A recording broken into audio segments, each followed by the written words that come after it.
તો હવે પછીના 2 દિવસ માવઠાની આગાહી કરવામાં આવી છે। ગુજરાતમાં વરસાદ પડવાની હવામાન વિભાગે આગાહી વ્યક્ત કરી છે।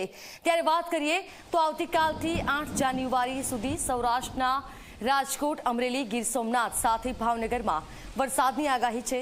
તો ઉત્તર ગુજરાતના સાબરકાંઠા સાથે બનાસકાંઠા, અરવલ્લી ઉપરાંત મધ્ય ગુજરાતના અમદાવાદ અને ગાંધીનગરમાં પણ પડી શકે છે વરસાદ। આગળ વાત કરવામાં આવે દક્ષિણ ગુજરાતની તો દક્ષિણ ગુજરાતના સુરત, નવસારી, વલસાડ, ડાંગ સાથે દમણ, દાદરા નગર હવેલી આ તમામ વિસ્તારોમાં છૂટાછવાયા વરસાદની આગાહી કરવામાં આવી છે। આ ઉપરાંત 9 જાન્યુઆરીએ અમદાવાદ, ગાંધીનગર, આણંદ, અમરેલી, ગીર સોમનાથ, નવસારી, વલસાડ અને દાદરા સાથે નગર હવેલીમાં વરસાદની આગાહી કરવામાં આવી છે। હવામાન વિભાગના જણાવ્યા અનુસાર અરબ સાગરમાં ટ્રફ સર્જાયું છે, જેના કારણે રાજ્યમાં માવઠું પડવાની આગાહી વ્યક્ત કરવામાં આવી છે।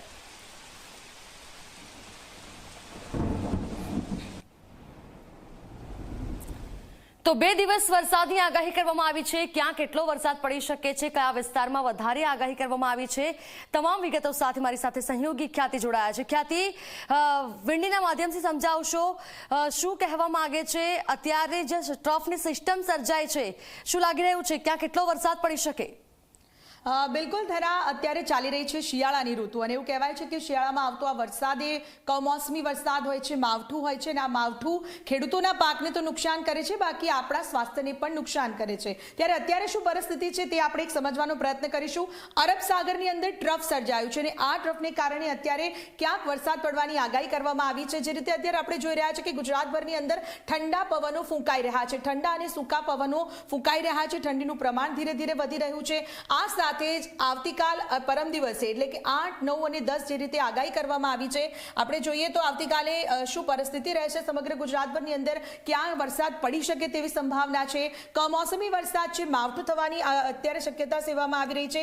ત્યારે આપણે એ પણ જણાવી દઈએ કે અત્યારે હાલમાં જે રીતે આપણે જોઈ શકીએ છીએ કે ખાસ કરીને માવઠું પડે તેવી શક્યતા ક્યાં જોવાઈ રહી છે, તો દક્ષિણ ગુજરાતનો કેટલોક વિસ્તાર છે જ્યાં દાહોદથી આખો આ પટ્ટો જે શરૂ થઈ રહ્યો છે, દાહોદથી શરૂ થતાની સાથે જ અત્યારે આપણે ખાસ જોઈ શકીએ કે દાહોદ અને ત્યાંથી સુરત, વલસાડ આ સમગ્ર જે પટ્ટો છે મહારાષ્ટ્ર બોર્ડર થઈને અત્યારે તમામ વિસ્તારની અંદર વરસાદી એક માહોલ સર્જાઈ શકે તે પ્રકારની ભીતિ જોવાઈ રહી છે।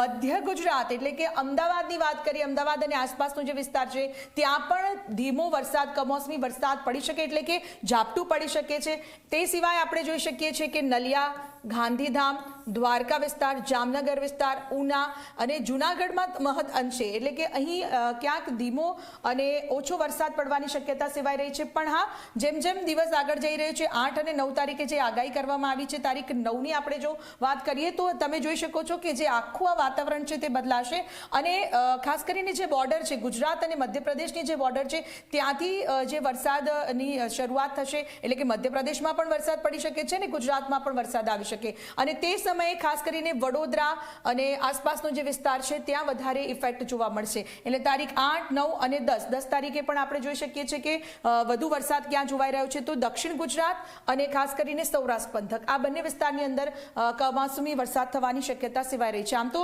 શિયાળાની ઋતુ છે અને શિયાળાની ઋતુમાં આપણે જોઈએ છીએ કે ઠંડીનું પ્રમાણ આ વખતે ડિસેમ્બર મહિનામાં એટલી ઠંડી નથી પડી જે જાન્યુઆરી સ્ટાર્ટથી પડી રહી છે, જાન્યુઆરીના પહેલા દિવસથી પડી રહી છે, 1 જાન્યુઆરીથી લઈને આજે જ્યારે 7 જાન્યુઆરી થઈ છે, હજુ આ પ્રમાણ ઠંડીનું વધશે એવું માનવામાં આવી રહ્યું છે। એટલે કે હા, ચોક્કસથી શિયાળુ પાક છે તેને ફાયદો, પણ જો કમોસમી વરસાદ આવે છે તો ખેડૂતોને ફરી એકવાર રાતા પાણી રોવાનો વારો આવી શકે છે। ધરા, બિલકુલ થી ખ્યાતિ, આભાર આપના તમામ જાણકારી માટે।